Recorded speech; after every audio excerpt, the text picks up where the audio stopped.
কথার ভাষা নাই বলার জন্য। দেখতে পাচ্ছেন আমার পিছনে একজন মহিলা আছে, আর এখানে অনেকজন লোক এখানে দাঁড়িয়ে আছে। সবারই একটা চিন্তা, সবারই একটা ভাবনা যে উনার ছেলেটা উনার বাসাতে ফিরে আসুক। আজকে 11 মাস যাবত উনার ছেলেটা উনার কাছে নেই, উনার ঘরে নেই।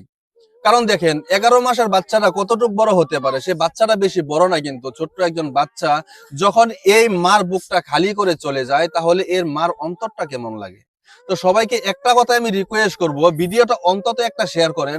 আজকের ভিডিওতে আমি কোনো টাকা পয়সা চাইবো না। আজকের ভিডিও এই জন্য হেল্প করতে বলবো কারণ একজন মার সন্তান একমাত্র আপনারাই পারেন ওর মার কাছে ফিরিয়ে দিতে।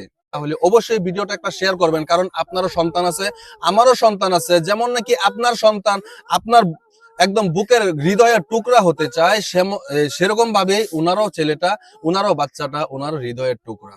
এই হৃদয়ের টুকরা বাচ্চা যদি ছেড়ে কেউ ঘরে থাকতে পারে কেমন হবে বলেন। আজকে 11 মাস যাবত এই মার বুকটা কেমন আছে, আর আজকে 11 মাস যাবত উনার মা কেমন করে জীবিত আছে একবার আপনারা ভাবুন। যদি আপনার ছেলে হোক বা আপনার মেয়ে হোক, যদি 1 ঘন্টা আপনার অনুসরণে না থাকে তাহলে আপনার কেমন মনে হয় যেন 1 বছর চলে যাচ্ছে। 1 বছর চলে যাচ্ছে এমন একটা মনে হয়। তো সবাইকে একটা রিকোয়েস্ট করে বলছি, ভিডিওটা একটা শেয়ার করেন। আর স্ক্রিনে দেখার নাম্বার আছে, যে মানুষটা হারাইছে এবং যে ছোট বাচ্চাটা হারাইছে, যদি তুমিও নাম্বারটা পেয়ে থাকো অবশ্যই নাম্বারে কন্ট্যাক্ট করো। আর সবাইকে বলবো এই নাম্বারটাতে একটা কন্ট্যাক্ট করেন যেন এই বাচ্চাটা ফিরে পায়। এগুলা ভিডিও কিন্তু মানুষে শেয়ার করতে চায় না। যদি কোনো নাচ গানের ভিডিও বানাতাম আজকে কিন্তু লক্ষ লক্ষ শেয়ার হতো, মিলিয়ন মিলিয়ন ভিউ আসতো।